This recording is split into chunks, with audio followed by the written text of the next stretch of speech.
Welcome to the Dawgs Table.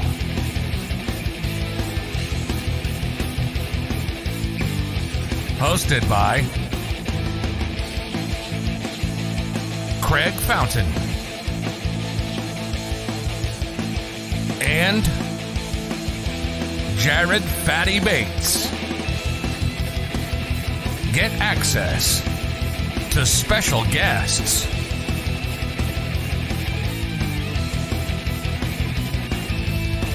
anyone can join the Dawgs Table.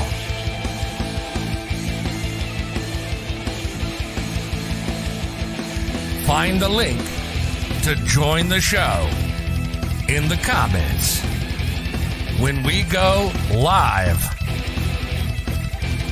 every Tuesday at 8 p.m. Eastern on YouTube, on Facebook, on Twitter, on Periscope, and everywhere on the BIGPLAY network.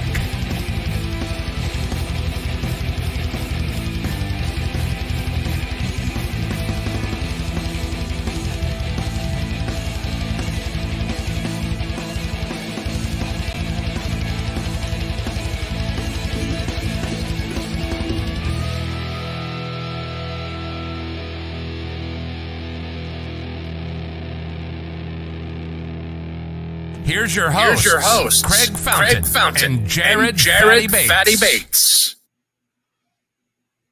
We are live here at the Dawgs Table. What's going on, Craig? Oh, not much. What a busy week. And we already have folks asking for the comment. We are the Dawgs Table. We are a Cleveland Browns roundtable discussion show that almost anybody can join. Anybody, really, provided that you're respectful. Almost anybody. Anybody can join. Anybody can join. They have to be respectful once they join. So, anybody can join. And especially now, I think we need the disclaimer. I don't care if you like Baker or like Deshaun or whatever it is. Who cares? We'll get into all that. Norman, good evening.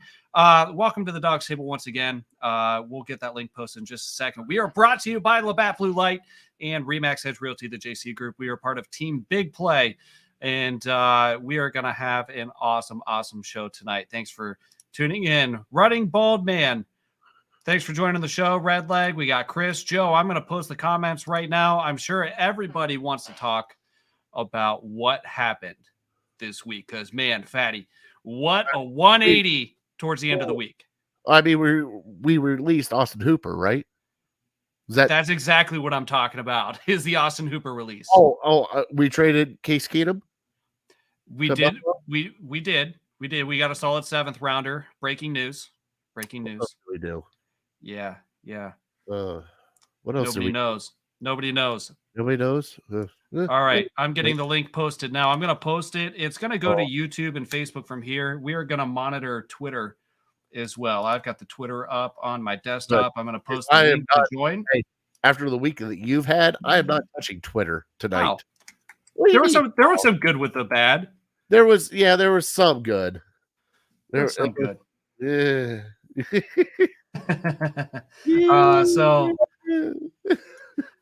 I am posting it to Twitter right now. Link to join the show. Oh boy, here we go. My Lord, you are just opening up a can of worms. If it'll let me comment. It may not. We have Joe. How's it going, Joe? Hey, what's going on, Craig? What's going on, Patty?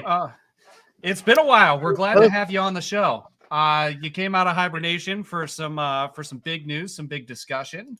That's the only time I come in is for big news. Right. All right. Fatty, why don't you go ahead and get Joe's opinion here while I try to figure out why I can't post comments to Twitter real quick. Nobody likes Twitter, but we also got to bring in Red Leg. Go, Red Leg! Hey, guys, how are you? And our man, Norman. What's going on, Norman? Norm. How you guys doing? We're doing good. How are you doing? Is the first question. All right. Are you doing okay, Norman? I don't think he can hear us. His mic's muted, looks like, too. Oh, his mic's muted? It was funny. I was looking through some past videos for a minute, and I saw where I suggested Amari Cooper as a wide receiver, and Norman's like, "Oh, he's not a free agent." And I said, "Trade?" Question mark. That's a dub. Norman the Beast. All right, Joe. Let's we were texting a little bit after these moves. Without me. God, yeah. Sorry, Fatty. But Joe, why don't you give me your thoughts on this whole situation? You're the non-Twitterer of the group right here. I am. I'm not part of the Twitterverse. It's just too much. Anywho, my thoughts. I'm going to start with, the character, outside of football. These allegations, I mean, it's a tough situation, but you would think that hopefully, the front office and everybody did their due diligence into this and, did it for the right reason. Those allegations, they're tough thing to, deal with or think about. But, those things haven't been settled yet. So, I'm kind of letting the case keep going and, see what happens with that. As far as, go ahead. No. Let me time out for a second. Okay. Let me get you involved in Twitter. What you just hold on. Shut up. Innocent until proven guilty. You shut your face. Don't you talk about these allegations. That's not. I didn't say anything about innocent until proven guilty. There's no criminal charges. He didn't do anything. All right, guys. Now you know what Twitter is like. All right, now you can come back. So, anywho, back to it. As far as football goes, this is huge. He's a major upgrade from Baker. I mean, he is a generational talent that is going to put, that he's on top and he can ascend this team higher than Baker could. All right. So, really, it was interesting because the last time we had the show, we were speculating on whether or not this is something that would even happen, right? And then all of a sudden, we get news that it's not happening. There is zero chance of this happening. That's just the way it happened. And then everybody's talking about what are we going to do? What are we going to do? Baker's mad. Baker requests a trade. This and that and the other. Is it Garoppolo? Is it Mariota? Is it this? Is it that? What are we going to do? Man, we might have effed this up. And then out of nowhere, we get the news. I think it was Rappaport, I think, said, as it turns out, Deshaun Watson chose the Cleveland Browns. Norman, I'm curious. Can you hear me? Give me a thumbs up, Norman, if you can hear me. I don't think he can hear me. All right, let's go to you. Redleg. He can hear me? All right. Yeah. All right, Norman, what did you think when you heard the Deshaun Watson news? I don't think he can hear me. All right, let's go to you, Redleg. He can hear me? All right. Okay, he's delay. He's behind, yeah. Yeah, I think he's on speaker. Redleg, what did you think when you heard the news? I think mad, honestly. The best way to describe it, days later is it's like being in a relationship where your trust has been violated. And that's exactly how I felt. So, personal side, player side, yeah, I think everyone agrees he's an upgrade. But it's like this, the kind of team you trust in, the team you love, and then you're like, it's like they cheated on you, and you just don't understand. So, I feel like I kind of want to expand on what I said last week, and because I have so many people reminding me every hour on the hour that they're keeping receipts for January, whatever's in January. I think they think the Super Bowl is in January. I want to kind of get out my stance. Okay. And this is something where, if somebody wants to go back and say, you said this, or, whatever, I want to be able to pull this up and I want to say, this is my stance. My stance is I 100% absolutely believe that Deshaun Watson is a football upgrade over Baker Mayfield. I love Baker Mayfield. I supported Baker Mayfield. I rooted for Baker Mayfield. You can call me a Baker bro. It doesn't hurt my feelings. I don't care. I wasn't rooting for just the player. I wasn't rooting for just the team. I was rooting for a player on my favorite team. That's right. So here we go. So now that we have that out of the way, the idea of the personal stuff off the field, I struggle with a little bit. The reason why I struggle with it is because there is just too much smoke for me to think there's not any fire. Now, the way that I'm going to handle this situation, and we have folks across this very wide spectrum of fans that are dealing with it in various ways, right? Some of us are burning our T-shirts and jerseys and saying, I'm never going to root for the Browns again. Some of us are saying, I'm going to cancel my season tickets. And somebody else is saying, I'll buy the ones you're canceling, right? Absolutely. So, here's my stance. Just for receipts, for all of you that keep reminding me or keeping receipts, I am still going to root for the Cleveland Browns. They are still my favorite team. I'm going to root for the team as a whole. It would be an injustice to Nick Chubb and Myles Garrett and all these other guys if I didn't. I am not going to root against Deshaun. I may not buy his jersey. I won't buy his jersey. I won't let my kids wear his jersey. I won't buy his merch. That's fine. That's fine. But that doesn't make me any less of a fan. I will not judge you if you are for Deshaun Watson. If you want to wear his jersey, buy his merch, if you're okay with everything going on, I'm not going to judge you for it. If you want to leave the fan base and say, I'm not going to root for the Browns anymore because of this signing, I'm not going to judge you. I will not actively go out and pick a fight with you because you have an opinion. But if you come to me and you want to fight, we can fight. And a lot of you have, and I won't bite first, but I will bite back. Some of you think that makes me an emotional person and somebody that's probably fun to troll and engage with, because that's what people like to do, right? They like to troll. So that is my stance. Deshaun Watson, yes, on the record, better than Baker Mayfield. Will I still root for the Browns? Yes. Will I buy Deshaun's merchandise? No. Will I root for the team as a whole? Absolutely. Absolutely. Do any of you see what Joe, I know that of us in this room, and I don't know Norman's opinion on all this, and we can get to that here in a minute, but Joe, I know that you don't necessarily share those same sentiments. How do you feel about the whole situation and what I just said? Do you have a problem with the way that I'm handling it? No, you have every right to be able to, feel the way that you do. You have every right to that. I just think that, you don't have to buy, his merch. You don't have to, do any of those things. But I will have to say that, if he, elevates us, wins a playoff game, does anything like that, you can't ignore the fact that, he is one of the reasons why I'm doing it.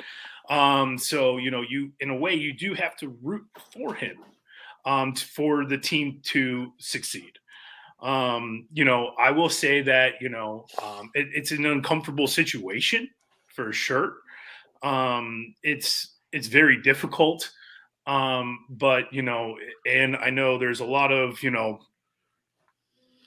things of, and I'm not one of those people of, where he wasn't wasn't convicted of criminal. So he went whatever. before the grand jury. He was neither found guilty nor not guilty. They just chose not to. Right. There wasn't enough evidence or whatever to try him. And, and then things get, settled or whatever in civil court. It happens a lot of the times, actually, and with a lot of different players. But yes, you can't ignore the facts that this has happened. There's 22 allegations. That's a huge number, huge. And, I have a daughter and, it's it definitely puts a knot in my stomach for sure. But when it comes down to it, this is a business. And if, the business had a problem with it, AKA the NFL, then they would have handled it, a lot sooner or, done a lot more things, in my opinion, about it. But, so the way I kind of feel a little bit is that, if he's able to play, then, it was a huge upgrade over Baker. All right. So not to cut you off, Joe. I'm sorry. I thought you were you're done fine. there. Seahawks high on Baker. So there was a series of tweets, and we'll get back on the Deshaun stuff. Don't worry. But so this doesn't get buried. There were some screenshots going around Twitter. Alonzo Highsmith, who used to work for the Browns, is now an executive in the Seattle Seahawks front office. Somebody posted a tweet that a healthy Baker Mayfield is better than Deshaun Watson, and got absolutely raked through the coals on Twitter. All right. Now, even I disagree with that. However, a lot of people agreed with it, but people were going through this Seahawks front office executives' Twitter accounts, and they found that he was liking some of these comments, and a lot of comments that were in defense of Baker. And it seems like while he, there was reports today that Pete Carroll said, we want to keep Geno Smith. We want to bring him back. There's been a lot of speculation about whether Colin Kaepernick might get a shot there. So I don't know. Again, back to where there's smoke, there's fire. Maybe it's just the one guy that's infatuated with him. Unfortunately, it's the only destination that remains on the table right now that really makes a lot of sense. I did post I found somebody that had put Baker Mayfield in a Seahawks jersey and posted it and said, hey, I tagged Alonzo Highsmith and I said, hey, come get your boy, because he was making the comments, and a bunch of people retweeted it. Alonzo Highsmith ended up following me on Twitter because of it. So maybe that's a good sign. I don't know, but he clearly saw it. But it's one of those things where I hope we need something in return for him. All right. We are getting loaded up here. Joe, I appreciate you joining the show. Do you have a little bit of time? Oh, I'm here all night. All right. Joe hasn't been in on a while. I'm going to bring in Norman, and then we're going to start rotating through because we actually have the most people in the dog pen I think we ever have. Sure. So Norman, how about this? I will step out, let people give their opinion, and I'll come back in here in a little bit. Okay. All right, Patty. Same. I'm going to step away, but I'll be right back. All right. Cool. All right, I'm here. All right. So Norman, what did you think when you heard the news, and what are your thoughts now? Okay, just to put a little time capsule on it. I didn't find out about it until that evening when I was at work, and I kind of was checking the feed to see what was going on. And somebody had a meme up on Twitter that pretty much described how I felt. It was like a little Muppet, and he was doing this. I was like, wait a minute.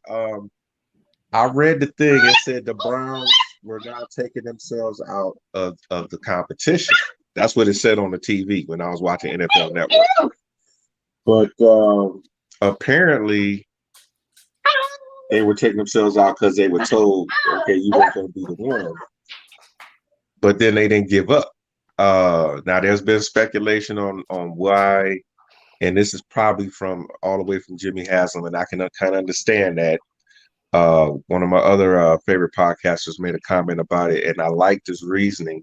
And he was saying that because of the way the deal was structured, there's only one person who could have authorized and pushed for this deal, and that being Mr. Haslam.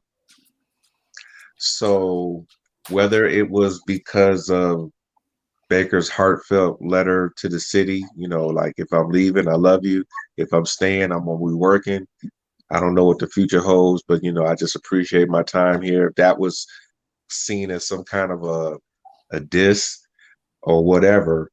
But the bottom line was, whether it was Baker's up and down career or the fact that the frustrating moments while we have all this talent on this team, and people can say what they want about Jimmy Haslam, but since he's been here as the owner of the team, he really has been committed to winning, and he's tried to find that right combination. and he's come out and spoke on this on a few occasions. He got his front office guy in Barry. We trust. I hope I speak for everybody. We got the coach that they wanted. Now they say they need a quarterback. Now, my view, I'm a chime in on what you said, Craig. I agree with pretty much most everything you said because I am a Browns fan. If you wearing the orange and brown, I got love for you. I want to see you do well. Okay, all of them. Because if the player does well, that means the team is going to do well. And if the team is doing well, then one day we're going to see him get to that Super Bowl, right? And win it. Okay.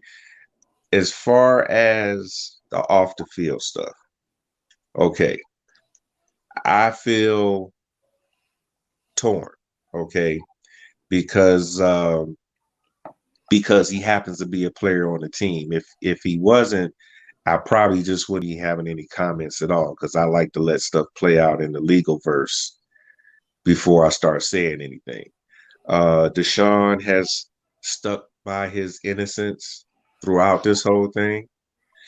There were originally 11 other women, I don't know you guys know this, who were on the complaint and they were taken off because they were found to be untruthful.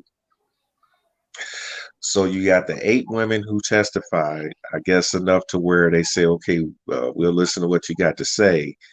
And when the way I take when the grand jury says there is not enough evidence to convict, that's pretty much saying innocent. Now, it may not be a ringing endorsement of innocent like you would in a trial, but this is not a trial, it's grand jury. But they said there was nothing criminally done. Now, in regards to the other 22 women, I don't like the fact that I've seen things on Twitter and on Facebook, very misogynistic. So I think we need to avoid this because I am all into the Me Too movement. I have had family members and friends who have been sexually assaulted before. So that's a serious thing. If someone says it happened, we need to listen. Okay. But on the other side of that, innocent until proven guilty. Now, as far as buying a jersey, my whole philosophy on that is I like to buy the jerseys of people who at least make their first contract. Okay, that's why I got a Miles jersey. Okay. Before that, I had a Cribbs jersey because Cribbs was just there. Okay. And he was just breaking records. So I got a Cribbs jersey. But and one day I'm gonna get a Chubb jersey because I expect him to be around. And most likely, if things go well, as far as the way he plays, I might end up getting a Watson jersey. But what I want to see from him moving forward, and he hasn't had a chance to speak yet, or they haven't had him speak yet, but he will. He's going to have to at some point. I want him to address one, again, restate on his innocence, and then say, I'm not going to talk about details because it's in a civil trial. But that how he takes it seriously. For example, sort of like follow the same mode as Hunt and who am I thinking of? Who used to play for Atlanta and got involved with dog fighting? Vick. Thank you. Okay, now Michael Vick was probably the most vilified for off the field shenanigans of anybody because apparently, however people feel about things like serious subjects like sexual assault, you can't be messing with animals. I mean, that just seems like everybody across the board was on that one. So he had a while and he did a lot to try to correct that. Okay, he did his apology, and then he did something meaningful to go behind it. So this is the difficult part for Deshaun because now he's going to be saying I'm innocent, but then he needs to do something to show empathy about women in general. Now, on the other side of this, the women in general, it could be a whole big old thirsty plot to, hey, I didn't get a big enough tip from this guy, so I'm gonna make this accusation and see if he'll throw some more money at me, and then everybody else decided they was gonna do the same thing, and that would be unfortunate because male, female, whatever, nobody should be accused of doing something like that if they really didn't do it. Because the fact is, you're gonna be labeled for the rest of your life, and that's unfortunate.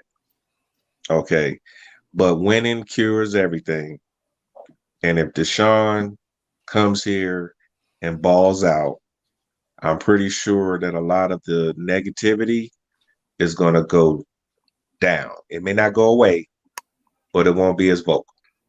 Go ahead. You're muted, Craig. Thanks, Red Leg. All right, Norman, stick around for a minute because I have another question for you. Welcome, Okay. Ben and Barry, Hookers and Blow. Barry, how you doing today? All right, so let me ask you, Barry, I know that you don't have a ton of time tonight. I kind of want to get your opinion on the situation. What did you think when you found out about this deal? How do you feel about it now that you've had some time to sleep on it a little bit? I still don't know. I don't know. I still don't know. I think there's a lot of us that are in that. I've kind of articulated my stance, but there are so many people that are like, I don't know what to the Ricky Bobby Hands thing. Like, what I don't know what to do right now. Yeah, I'm kind of with you on that. Like, when it comes to rooting for him, rooting for the Browns, I'm not going to root for him to do bad. But you said it yourself. It kind of feels dirty, even the way they structured a contract. But you said it feels dirty. It doesn't.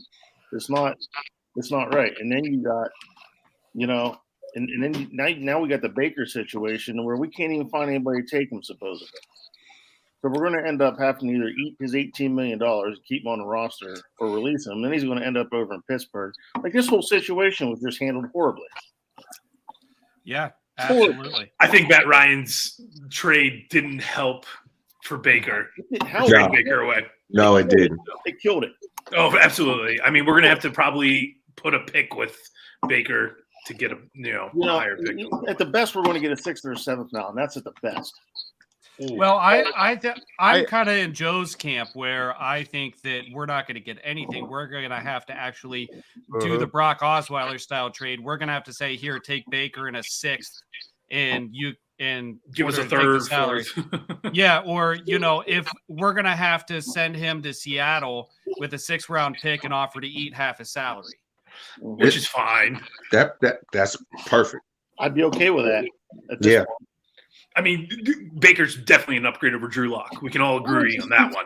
I think that, yes. Yeah, make it conditional. He does well, he balls out and get a little higher. What do you guys think? I think that for the most part, some of us are big Baker fans in here. We would be the Baker Bros on Twitter. Some of us are kind of, what the reports today that Pittsburgh would be interested in him if we had to cut him. What do you think of that? Does that terrify you, Ben? Yeah, it does. Yeah, he's a guy who plays with emotion, and if he ended up on Pittsburgh, I think that he's got something to prove, and he'd be all in for that. The straight Cleveland, and then overthrow his receivers. Yeah, well, or not. Hey, listen, whatever you think of him, I think this year his overthrows have basically been when he's been hurt. So, let's put it where it is, right? Fair. So, all right. If you were just tuning in, we are the Dawgs Table. We're a Cleveland Browns roundtable discussion show brought to you by Labatt Blue Light, Remax Edge Realty, the JC Group, and part of the Big Play Network. If you're on Twitter and you're watching, we are monitoring the live video for comments. We will try to catch those, and we can't put them up on the screen quite like this, but we can at least try to address them. If you have never seen our show before, but you've joined Twitter Spaces, we are like a video version of Twitter Spaces, which is kind of cool. You can click the link in the comments, come on the show and video chat with us. All right, we have an out-of-towner asking a question here, Andrew Chamberlain. I don't know if you guys discussed this yet or not, but will Baker be a starter with his next team or a backup? And my answer, and somebody, if they want to raise their hand and agree or disagree with me, that's fine. My take on this is that in the right situation, he will start or compete for a starting job, which is fine. Now, here's the problem. There's not a whole lot of situations. If I'm Baker, I would actually – he's competitive. He's got an ego, which is one of the things that's his greatest strengths and worst enemy at the same time. A place like Seattle, he could go in and start. A place like Pittsburgh, he could go in, and I think he would beat out Mitch Trubisky easily. That's my opinion. A place like Carolina, I think that they view him as a lateral move from what they have on the roster, but if he went down there, he could be fine. Now, what he should do is he should campaign to go to a guy that's really interested in him by the name of Bruce Arians and sit behind Brady, learn a few things, get a ring in the process, and then get promised a chance to have a shot at taking the reins should he prove himself. Fatty, you raise your hand. Well, I mean, it's just, that's the best case scenario for Baker, but that's not what Baker wants to do. He doesn't want to sit. He wants to play. And you also got to throw in Detroit in there. Why? Hold on. Explain this to me, because I see this now. There's two potential trade partners that have been reported that don't make a whole lot of sense to me, and they actually it might speak a lot to their current situations. The Detroit Lions and the San Francisco 49ers. The 49ers, if they're upset with the development of Trey Lance, or they don't have the confidence in him, or they don't want to keep Garoppolo while they continue to groom Trey Lance, they've got a big problem over there. Number two, Jared Goff. Jared Goff isn't an elite quarterback by any means, but he's gotten a team to a Super Bowl before. Do you think they're ready to replace him yet? Is this part of the whole Dorsey, Dan Campbell would be a better fit for Baker? Hey, who drafted Baker Mayfield? Dorsey. That's what I just said. That's what I'm asking. He loves him. That's Dorsey had faith in this guy. He drafted him number 1 overall at 6 foot tall from Oklahoma. He drafted this guy for a reason. And you know something? He might not want to, he's probably going to double down on his deal, because wouldn't you, if you're the one that drafted Baker Mayfield number 1 overall and you don't want to be a bust, bring him into Detroit. Let him go against Jared Goff and see who actually is the best quarterback. I think he's definitely trying to prove a point if he were to do that. But I think, man, you're really risking your career on that single player. So is it just me, or has the leverage gone in Baker's favor at this point? Because listen, one of the first things that happened when all this started going down and we got Deshaun Watson, one of the common narratives was, listen, the Browns have all the leverage. There's nothing Baker can do. He's going to have to be humbled, get traded. He's not necessarily going to be able to pick his destination, this, that, or the other. The Browns can't pick his destination either. But here's the big thing. Whether he's on the team or we release him, if we can't find a trade partner, the Cleveland Browns are on the hook for over $18 million. Does that push leverage into Baker's favor? Now, we all know Baker, and again, his ego is one of his greatest strengths, but it's also his greatest weakness, and we've seen that a lot, okay? If he wanted to be a dick, and actually Deshaun could have done this if he wanted to, he could be like, I'm not doing anything you guys want me to do. I'm not restructuring so you can trade me. I'm going to throw a fit if you try to send me here.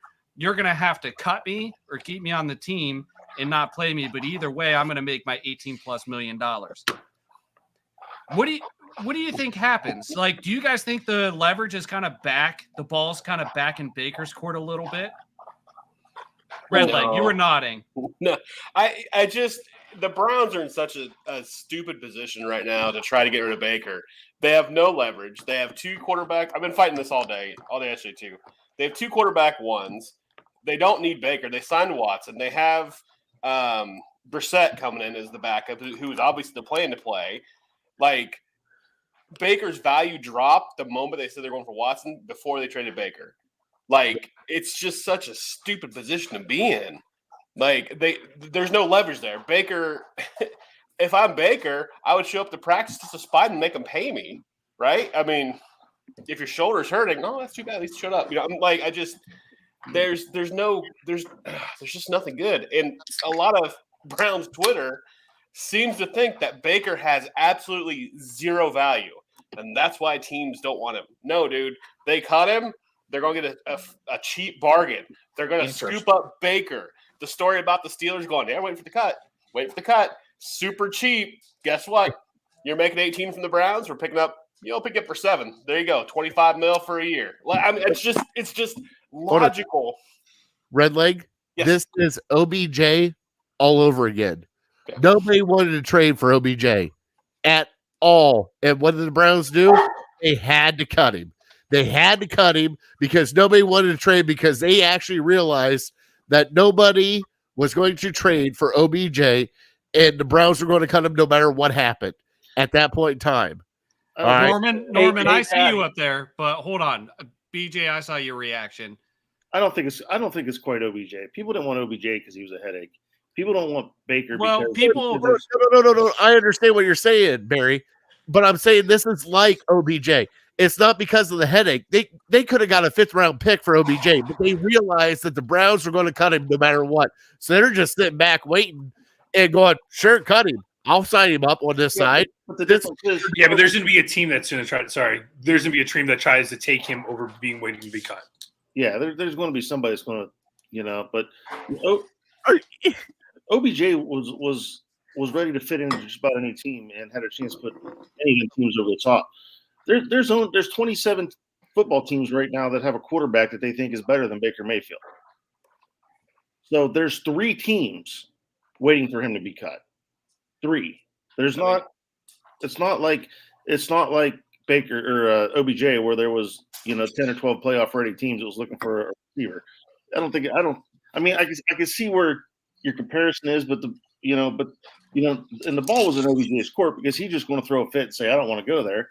And they're like, we ain't dealing with it. We're going to try to make him play for us.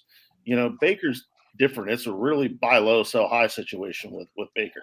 Well, and here's the other difference. I think Baker's more expensive to outright cut. Number 2, they have to decide whether or not to hang onto him.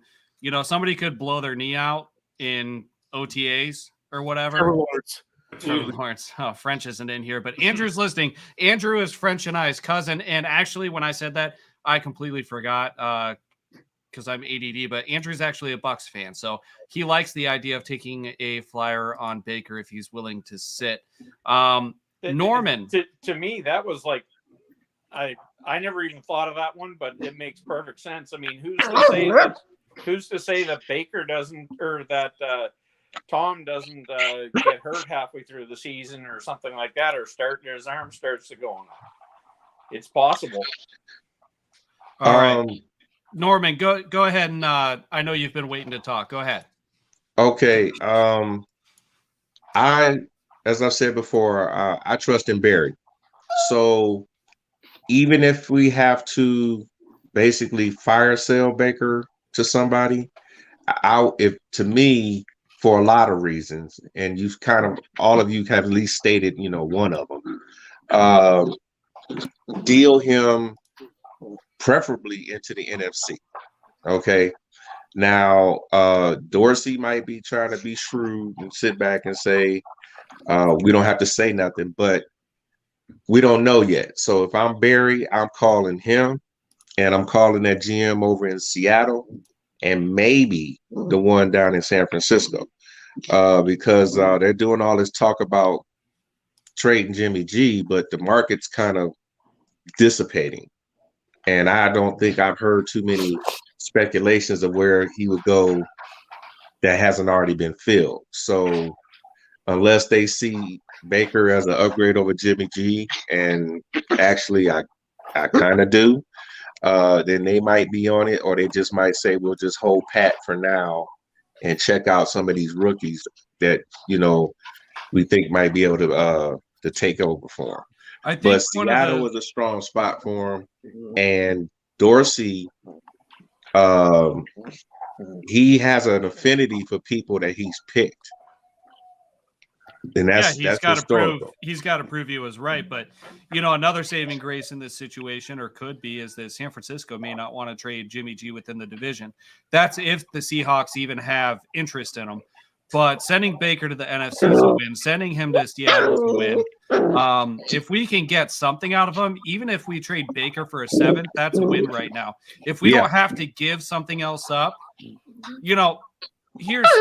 this proves to me that Baker was plan B, right? So Watson was plan A. They went into this whole situation and they said, listen, this is not a good idea. Let's go see if we can find a reason to make this a good idea. And they did their due diligence and decided that they went in as a no and came out a yes, right? So they decided that they were going to pursue Deshaun Watson. They told Baker Mayfield, we're going to pursue an elite quarterback, somebody that you can't even argue with us, that is better than you, if they're available. Other than that, we're committed to you. I don't think Baker expected that to be Deshaun Watson. I think he expected that to be Russell Wilson, Aaron Rodgers, maybe something like that. And then they go talk to Deshaun Watson. Deshaun Watson tells them, no, I'm not coming to Cleveland. They go back to Baker and say, hey, buddy, how's it going? We're not trading you, even if you want to be traded. I mean, let's be honest. That's what happened. That proves he was plan B, because where Baker would have been worth the most, and we know how much Barry values draft capital. To me, that would have been prior to this whole situation. If they knew they were done with Baker at the beginning of the season, they would have traded him not long after, before this turned into a mess, before they pissed him off, before anybody had a chance to tank this whole thing and diminish his value. They would have traded him. But they honestly thought that they could go pursue Deshaun Watson, that they could call Baker Mayfield and say, hey, we're going to go with you. And then rumor has it, and this isn't confirmed, I don't know if this is, the rumor has it that they called up Baker's camp and, they used that F word that everybody likes and said, go pound salt. And then they went back and, took a second shot at Deshaun. Hey, so the other rumor, hold on. I need to know what Joe's got to say. Hold on. All right. So sorry, but so listened to a few podcasts and also read a few articles on the Deshaun situation and stuff like that. So there was so his number one reason for not coming was because he didn't want to go north. We all knew that he said that he would rather stay south. He liked the weather down there, blah, blah, blah. Then he actually said, you know what? After he's told Cleveland no, I'm pretty sure his people were like, dude, you might want to reconsider, and then look at the big picture, roster and everything, and said, you know what, Cleveland, I do want you, because there was in this article that I read, there was another suitor or someone that was trying to get him that said, well, wait a minute, we could have matched Cleveland. Why wouldn't you let us at least do that? Because Deshaun wanted to go to Cleveland.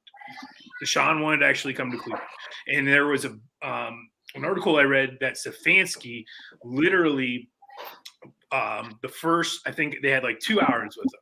We'll say 2 hours. First 30 minutes was doing some vetting, Jimmy and all them, Andrew Barry, talking about the situation.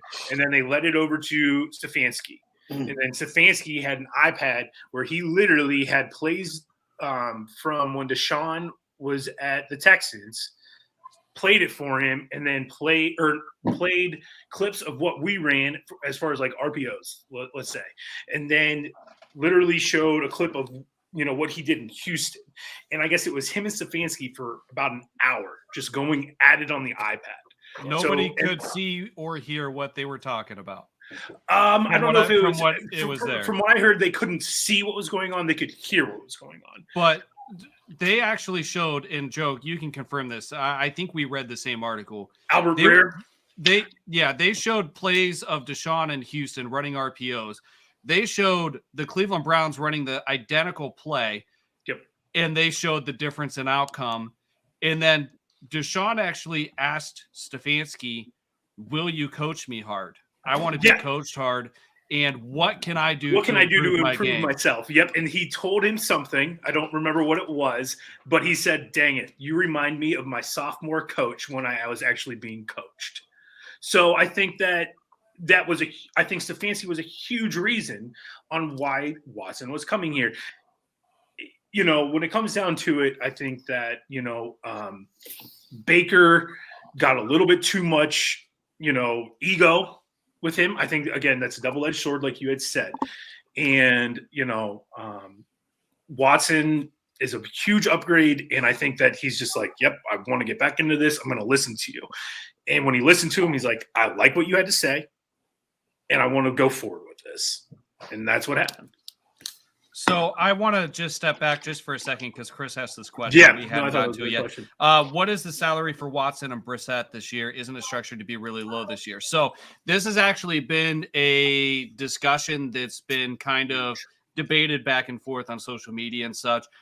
Players have taken different stances. Talking heads have been taking different stances. Fans have been taking different stances. So it is commonplace when you do a big extension or a big acquisition, that first year is a low salary. You push the money to the back of the contract and into the signing bonus. This is not new. It happens all the time, but it feels pretty calculated in this instance that it was as low as $1 million. And the player that I'm going to hang my hat on that brought this up and said he can't wrap his head around it, it feels icky is I think the word he used. And that's a word I use a lot because icky kind of describes to me the whole situation. I'm not, judgmental enough that I'm just like, lighting things on fire, but like, it feels icky. Right. And that's Mitchell Schwartz, former Cleveland Brown. He said, listen, it happened with my contract. My base salary my first year was super low.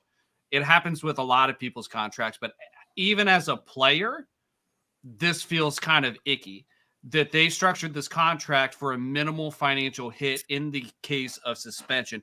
Brissett's actually going to make more money this year. I think it's $4 million this year, roughly, for Brissette. That explains why they didn't go with Marcus Mariota. They explored that option before they signed Brissette. Marcus Mariota got more money to go to Atlanta. Starter. It's presumed starter.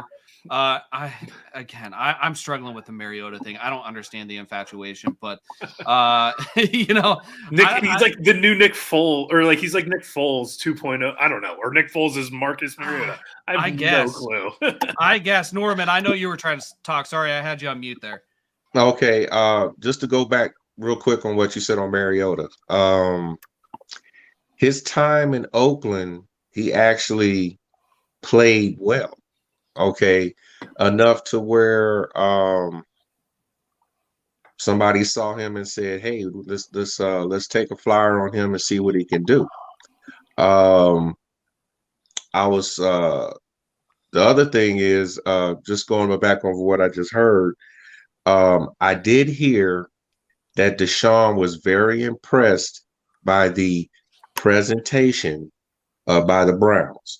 Now, they didn't get into it any more than that, but when you said what I did hear that Stefanski was talking to him about the kind of plays he wanted to run with him, and they said that the Browns were impressed with his knowledge of the offense and what they were trying to do.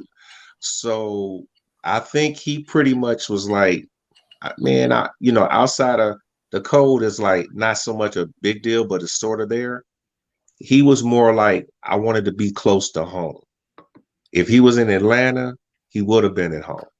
If he was playing for New Orleans, he'd have been close to home. And he would have been in a division that he's familiar with. And up until the unretirement of Brady, he could have been the king, and he still had that chance, maybe going to work with New Orleans, who has a nice roster. But now when the Browns come back, they made the kind of pitch that they felt no one else was going to be able to make. And that goes back to Mr. Haslam. Okay. They said that they went to the Saints and the Falcons and asked them about, hey, can you guys match this money or, do better?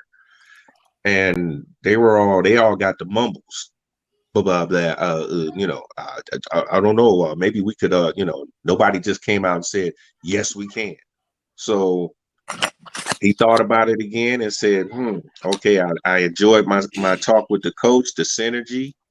I like their plan for me. I like the talent that they have. I like the moves that they're trying to make in free agency. I think maybe this is my path to get, back to the playoffs and into the Super Bowl. And then he made that switch. That money was probably a large part of it because it's a history-making contract, as we all know.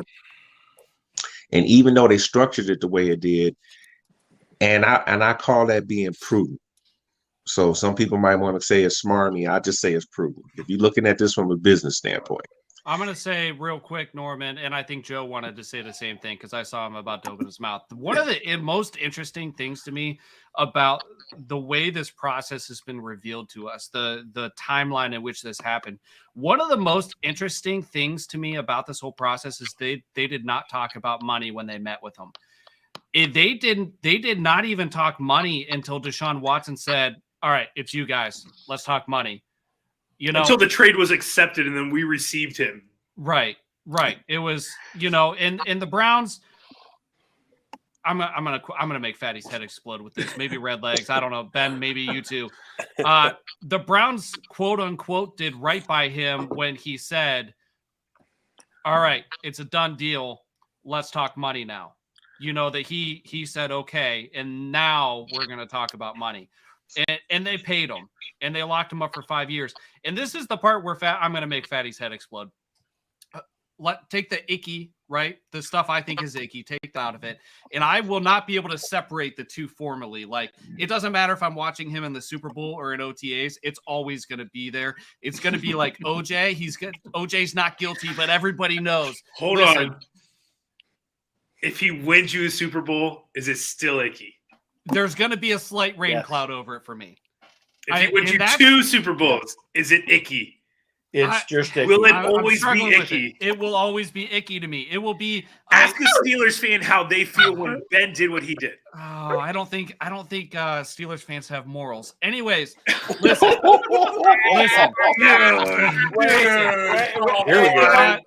go.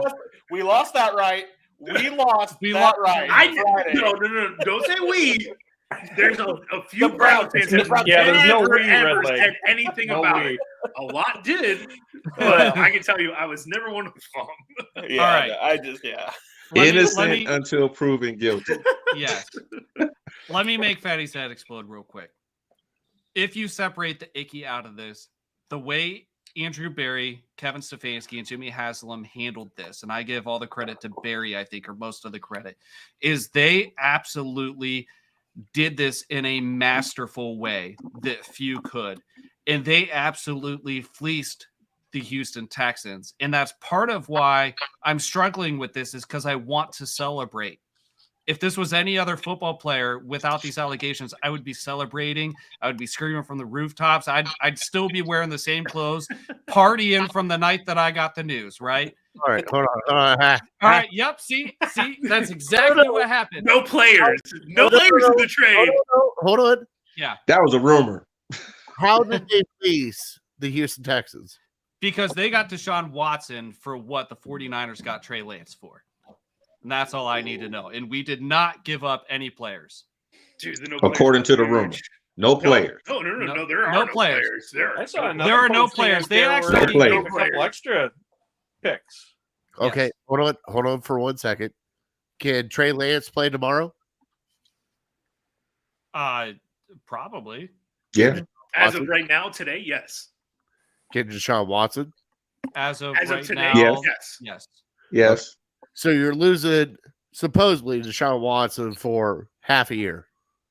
We don't know. So we don't know. There's an article that came out today. Know. So out of the 5 years you signed Deshaun Watson for, 1 year doesn't even count. Let's be honest. 1 year doesn't count. I think he's going to end up with back and I think he's going to end up with 6 to 8 game suspension. They're going to knock 2 off when he appeals it. So there's only one reason I don't have a problem with this, because Fatty, I'm with you 100% because he's gonna miss games, and that's why we got Jacoby Brissett. I'm with you, Fatty. I see you, I hear you, I'm with you.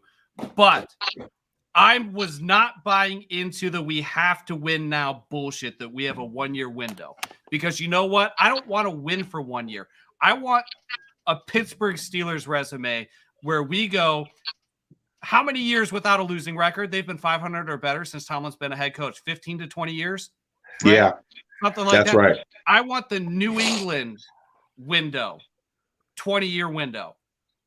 I want that kind of a window. I don't want to. Now, granted, we're going all in. They went all in, and they know they put their asses on the line here, right?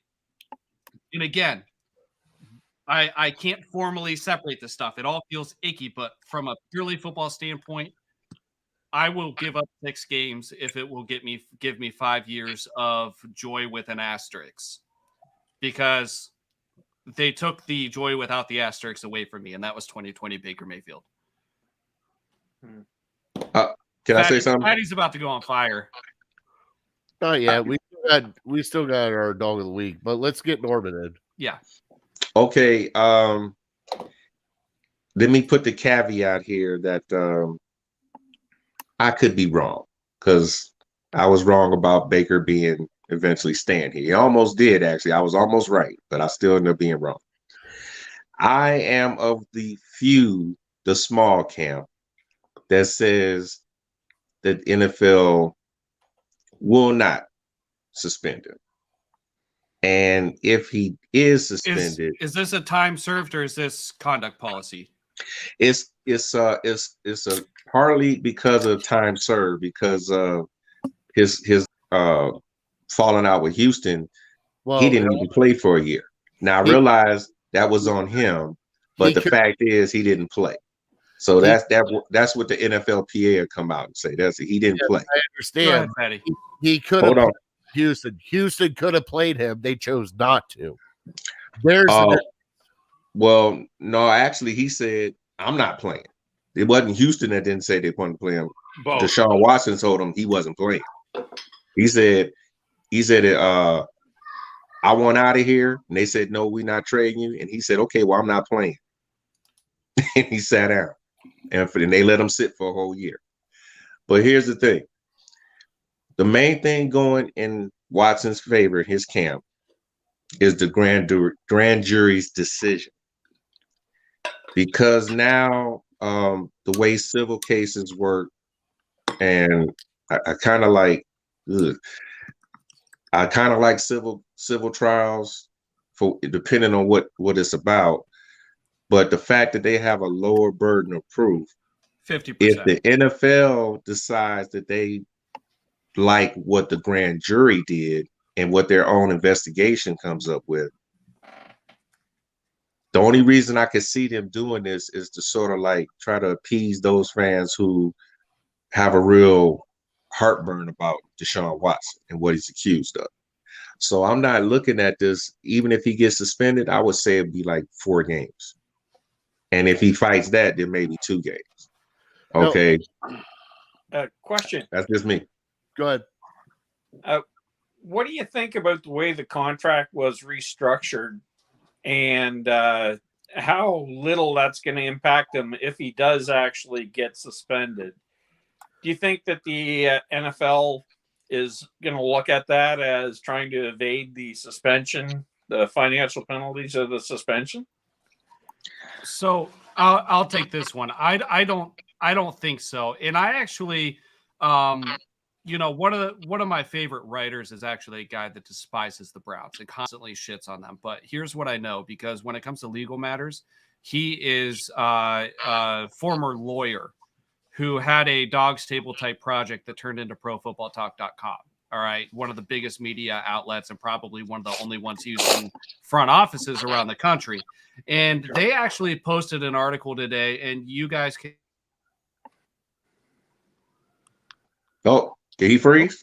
Oh shit, he froze. Oh no! God, I was hoping for a name drop. Oh my God! Reboot. Russian hackers. Oh, I love it. He was about to talk about Ukraine, and they bamboozled him. You can find it on my timeline. Wait, he's back. I'm back.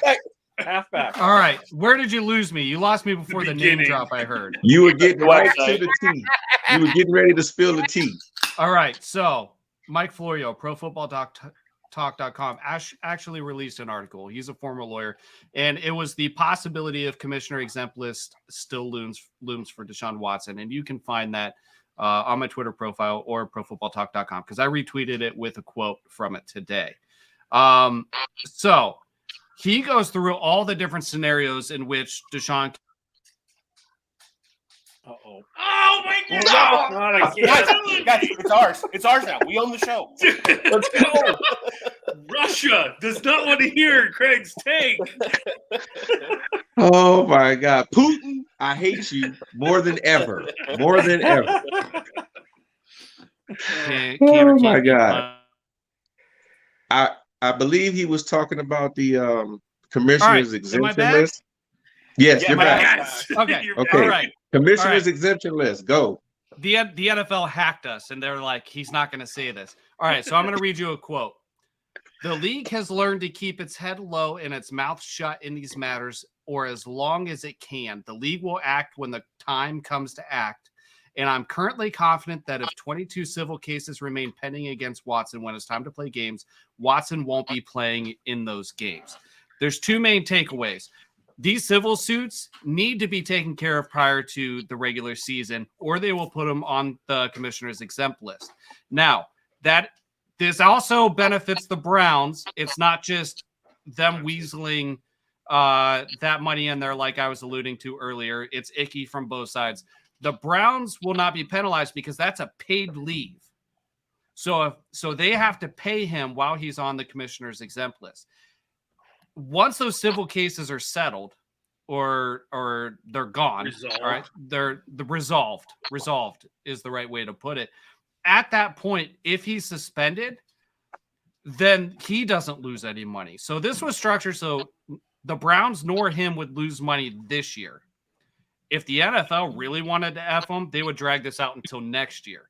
And then it would cost both the Browns and Deshaun Watson a lot of money. But the main takeaway is they've learned to keep its head low and its mouth shut in these matters for as long as it can.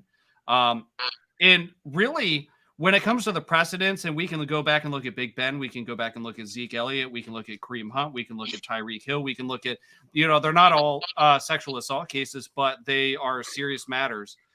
And listen, the precedence does not matter because you know what the NFL will do? Whatever is best for their PR. Whatever is best for their PR. That's whatever brings money to the table. Right. It's a business. Yep. I mean, the NFL. The NFL's going to try and save face here. They're going to have to do something. They want more women involved. They want women engaged, and they can't do nothing because they have to go. Well, something has to be done. I mean, it'll be token effort, maybe a full suspension, maybe a couple games off. They will do something though. Well, the person who was punished the hardest by the NFL, in my memory, that I can think of, was Ray Rice. Oh, he didn't just get punished; he got blackballed. I was saying, dude, he was gone. Right? Yeah. Well, and I was thinking about this the other day because I drafted Darius Geis in my dynasty league startup like 2 weeks before he got in trouble. Darius Geis. Sorry. Anyway, sorry, I didn't mean to interrupt. This is ADD. Sorry, I didn't mean to interrupt. You're fine. But no, so all right. So here, so real quick, I think the biggest accusation that we can, bring to the table is probably Michael Vick. That's probably the biggest one recently that we can bring to the table. That again, women and dogs completely different. But I think from an outside looking in, you can kind of. Can I push back a little bit on that one there? Go ahead. Yeah. You're fine because that's a bad analogy, but he was convicted and served time. He paid his yes. Due. Okay. Yeah. Rightfully so. So then, if Deshaun is resolves his issues and serves his time, are you willing to move on? Norman's dog does not like this conversation. Yeah. Ebony's trying to get her word in on this one for sure. girl. Anytime you say Michael Vick, she freaks out. Yeah. But but like real quick though, like I mean, so it's result. You know, his cases are resolved. He serves his punishment. Do you move on? The Browns will.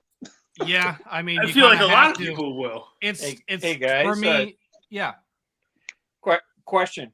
Yes. What kind of media circus do you think OTAs and training camp is going to be? John's gonna put that towel over his head. Listen, here's my opinion, and I'm gonna make Fatty's head explode again because he doesn't like it when I say things like this. Fatty's looking at me like, oh God, what are you gonna say? Our local media is well, I don't know that we have the most objective reporting, and here's what I know: they don't like Baker Mayfield, and they're in the anybody but Baker crowd. The majority of them. There are a few reporters that I am banking on asking the tough questions. But for the most part, I think the local media wants this swept under the rug as much as anybody else, good or bad, right, wrong, indifferent, right? Mary Kay doesn't want to talk about Baker. She hates Baker. Baker, told her to keep his name out of her mouth to put food on her table. Jesus Tony, all this other stuff, right? But, friend of the show and former guest Cameron Justice, I have a feeling that she'll ask some questions.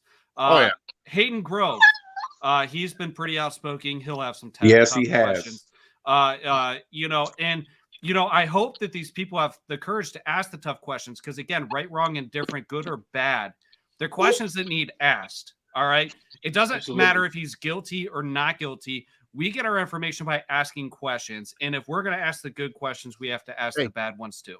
Hey, and I've been quiet this entire time. Yes. I'm waiting to hear from the Haslams. From the front office. No. They need to be in front of people and answer questions. Until I start to feel comfortable about this, I need an actual press conference with everyone. And not just the guys behind the scenes. No. I need Jimmy. I need D. I need Barry. He's going to be front and center just like Kareem Hunt. I'm going to say D is going to be probably one of the biggest people that fans are going to probably relate to on what the answer is. Like, I mean, because you have to think, like, I mean, sorry, going to go back real quick that, what was it that Deshaun's lawyers, there was 3 understudies and majority of them were women that actually vetted the whole process and then, decided to take it on. I don't need to see a typed up report. No, I want to make Fatty, I'm with you. I want to see that shit down. I don't want to see it because that's not from them. That's from letter. No, that's totally PR. Total PR move. Fatty. This is my point. This is my point. Out. Fatty, will you let me get my point out real quick? Whose name is first on this? Is it Jimmy Haslam? D and Jimmy, but you know what? It's a form letter, Craig. It's D. It's a form letter. I know it's a form letter. Well, it's a form letter, but it's from her. It's from her. I got so much shit on Twitter this past week. Joe, I sent you some of the screenshots. Fatty, I sent you even more. Dude, let's see here. Listen, roasted on a spit, bro. Dude, the amount of disgusting stuff that I got this week. Well, you're wrong. That's why. I actually criticized the Browns for not making a statement sooner. They were sitting on their hands. I'll be honest. I posted a couple memes of Sheldon blowing into the having the anxiety attack into the paper bag on the Big Bang Theory. Yes, the social media guy waiting for the go ahead to post something. And you know what? They posted these 3 statements and immediately buried it or tried to bury it with an announcement that Case Keenum was traded. Do you know how often they post 4 times within the matter of an hour? Never. Yep. Never. Ever. Are you talking about Browns PR or Browns PR on Twitter? So there was approximately 15 minutes, 10 to 15 minutes in between the Andrew Berry statement, the Kevin Stefanski statement, and the D and Jimmy Haslam statement, and then another 15 minutes or so, they posted the Case Keenum. If you go back and look at their posting schedule, they don't do that. They don't post back to back to back to back to back. And anybody that actually, tries to, monetize Twitter or like has something like this where we establish a brand and we're actually paying attention to those things. You don't do that. Okay. It's, but Fatty, I'm with you. I want to see them up there. I want to see what they have to say. But I can already tell you it's going to be D. Haslam front and center. Absolutely. I believe so. Absolutely. Absolutely. Hey, I believe so. If there's a what do they call it? A little side bet or prop bet, I'll take that money. Hey, I pray to God it is, and I pray to God that she is right. But if she goes up there and shit hits the fan later on, the Browns organization is a shit show after that. Yes. Let me say something, Fatty. Let me say something. According to all the other people before the trade of Deshaun, as far as the quarterback goes, they were already calling us that. Okay. They were already looking down on us. Vegas was 40-1, which is it's not horrible, but it's not where you want it. Now that we got Deshaun, now we're like 16-1 odds now, according to Vegas. So that's something right there. D. Haslam has to be the one to speak. That letter, as I read it, it wasn't just like, an announcement, like we just traded Case Keenum, that kind of thing. That was a personal thing. And I liked it because I was even making comments on Twitter when I said, I can't believe that they did this deal in the way they did it without doing their due diligence. And when I said due diligence, I explained that in their investigation and finding out what was going on. And I'm also feeling, as far as that, I like that the way you said that, Craig, when you said the NFL's keeping their head low.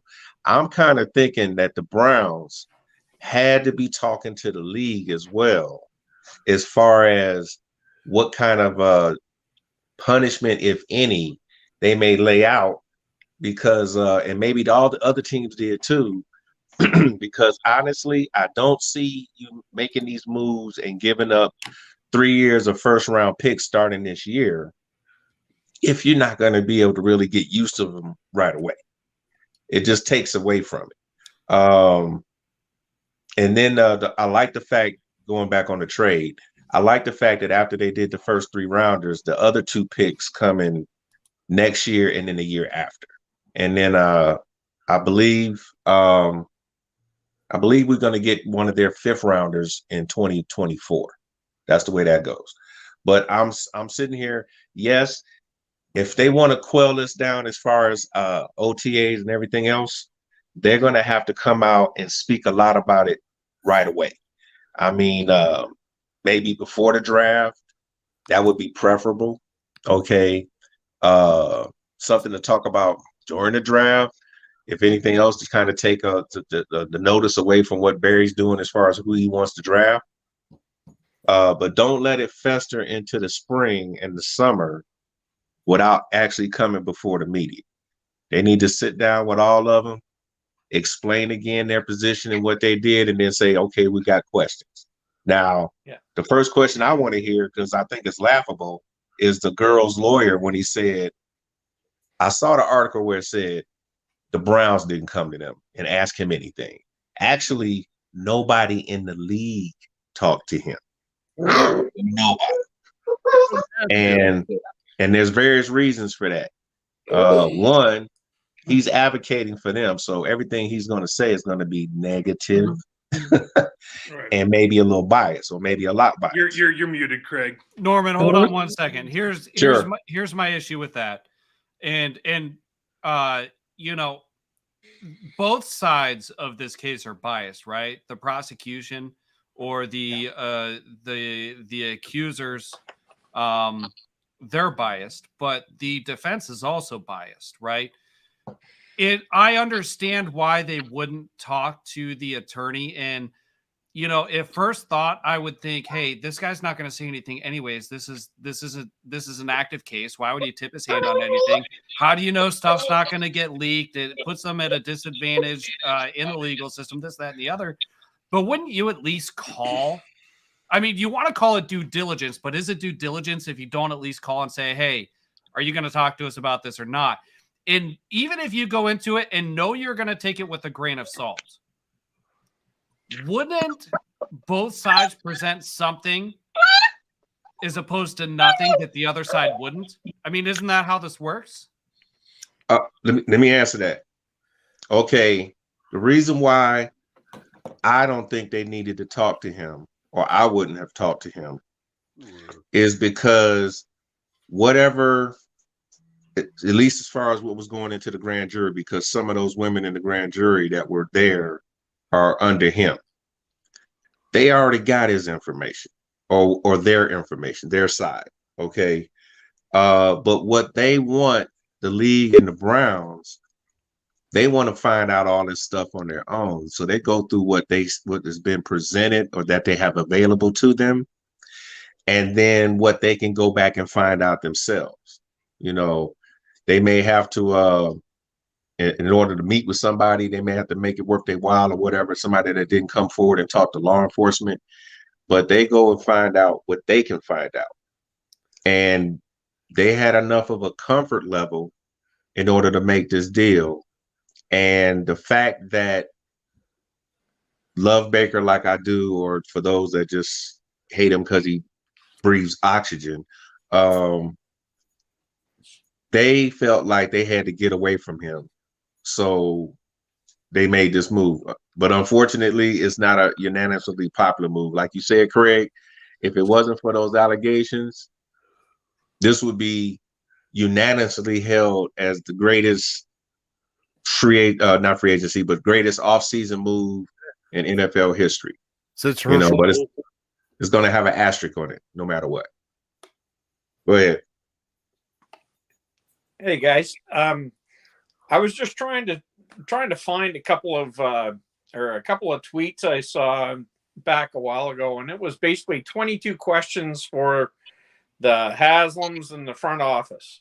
And I don't know where I saw it. I can't find it right now, but those questions seem so poignant and so directed and so proper, so valid to ask, that to me it becomes very hard to imagine that we, when we have the media show, that they won't be asked. I actually shared that with Craig. Hold on one second. Share it back out if you would, there, Fatty. Pete Smith. Share it back out again if you would. Yeah, I need to find that. I like to look at those too. Oh, they were great questions. All right, so check out that article. We don't have it handy. Maybe we can find it, but 22 questions. Later's good. There you go. Yep, I just quote retweeted you in it. Okay, perfect. Outstanding. All right, so we're going to get into our closing deal here. We're going to do our dog of the week. We're going to do our Fatties on Fire segment. Norman, I don't want to air anything that you're not comfortable with. I just want you to know our thoughts and positive vibes are with you and headed your way. And we love you. And we appreciate your support of the show. And we tweeted earlier that it's our turn. So if there's anything we can do to support you, please don't hesitate to reach out. You need anything at all. You need somebody to talk to, need a friend, need help with anything at all. You reach out. We got your back. So we appreciate that. Thank you. I appreciate that. And I will avail of your what you're offering. But if nothing else, I'll keep you guys posted as to what's going on with me. Okay. I appreciate it. Norman, when we mean anything, it's anything. I will give up my Girl Scout cookies for you, Norman. Girl Scout. That's a big give. That's a big I give. just got a case of them things, bro. Look at this face. All right. So I wanted to make sure that we got to tell you that, Norman, while you were on, not necessarily on the show, but while we could speak face to face. A tweet's one thing, but we wanted to seriously tell you we appreciate you. We appreciate your support. We wish you a speedy recovery and for you to be healthy, and just know that we're thinking of you and that we're sending positive vibes your way. We're gonna kind of move on from that. Norman, we appreciate you joining the show. We're gonna get to our dog of the week and Fatty's on fire. We are gonna continue our discussion next week. So we appreciate you, Joe. Stick around for just a few minutes, and I have something I want to talk to you about after the show. I want to bring Ben in. Ben, we've had a lot of people in the room. I know you have some questions. Do you have one parting question or thought before we close out the show? No, I think Norman actually really kind of relays a lot of the same thoughts I have. I mean, I feel sick about the way things have come down, both in the way that Baker was treated and also just the way that that everything has been dealt with. I think football wise, the front office and the coaching staff have done a fantastic job at selling the team and selling the coaching capabilities and all that. But it's a tough one. It's difficult and it's hard to get my head wrapped around right now. And I'm a fan of the team, but there's a few things that just don't feel quite right, and it's it's kind of hard. So it's a struggle right now, and I just leave it at that as my last comments. But it's you want to see what's best moving forward, and you just hope there's ways to kind of move forward in a positive light. Oh, and you're muted yourself. I can't, I just can't learn. It's like it's my first day. All right, Ben, we appreciate you. We appreciate your support and joining the show and coming on. We appreciate your presence on Twitter. We love interacting with you. Keep on keeping on. And all right, have a good week. Go Browns. Cheers. All right. So, Fatty, it's just us two now for a minute. Let's do it. We're going to do our dog of the week. Every week we do our dog of the week. And during the regular season, we do an offensive and defensive dog of the week, an MVP of sorts. But it is the off season. This is a partnership we have with City Dogs of Cleveland. We are going to feature an adoptable dog. So here we go. Here is our weekly dog of the week.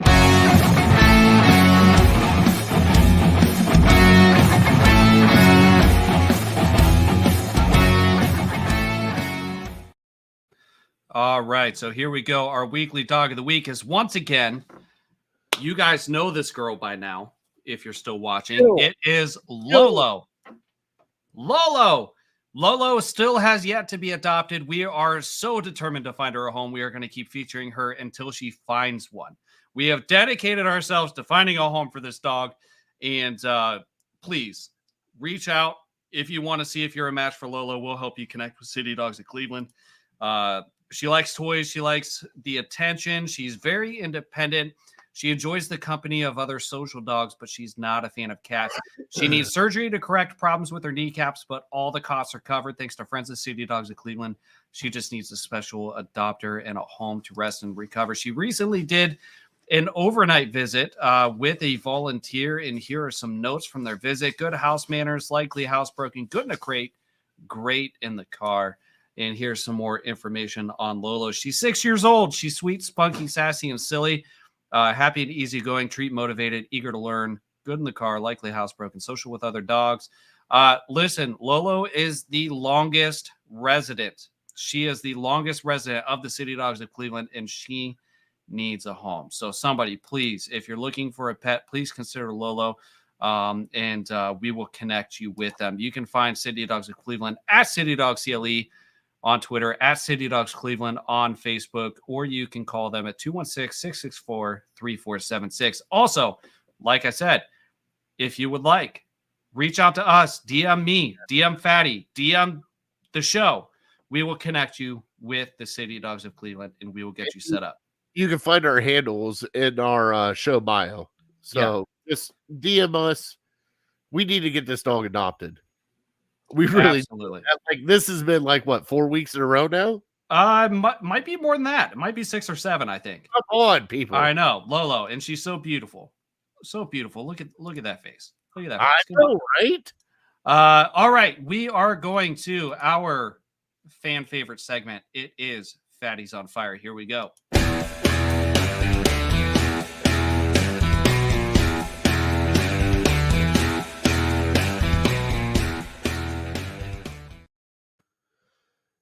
It's with a sad time that I do this, because last week I went after one person in an organization with the Cleveland Browns and Deshaun Watson with the number 22. And I realized that our world's a lot bigger than just that. So first off, to start off, Fatties on Fire, you know something, Twitter?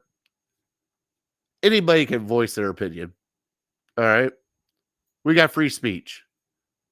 I don't tell you what to do. You don't tell me what to do or how to feel. So for everybody on Twitter that has gone after the Baker Bros, gone after anybody else for how they feel about this situation that the Cleveland Browns are in, I'm just going to be honest. Fuck you. All right? Because you guys are pieces of shit that hide behind either a fake Twitter account attacking people, or don't have the balls to say it to their face. And you know something? I'm nobody. I get it. I'm nobody. I see Craig over there going like this. He goes, oh shit, he said it. Oh shit, he said it. Yeah, I said it. Stop going after people. Why does it have to be one way or the other? Why does it have to be black or white? Why can you not let people feel the way they want to feel about this decision, about this team, about what is about to happen with your Cleveland Browns? Okay? And finally, lastly, Deshaun Watson, I'm sorry. Cleveland Browns, I'm sorry. Baker Mayfield, I'm sorry. NFL, I'm not sorry anymore. I sat there and bashed my team.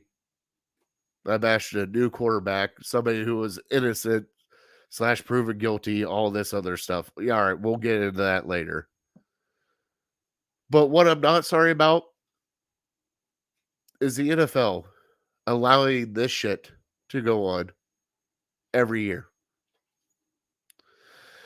Yes, I'm still going to watch football. I love football. It's the greatest game ever invented. I love it. I love my Browns. I'm still going to watch it.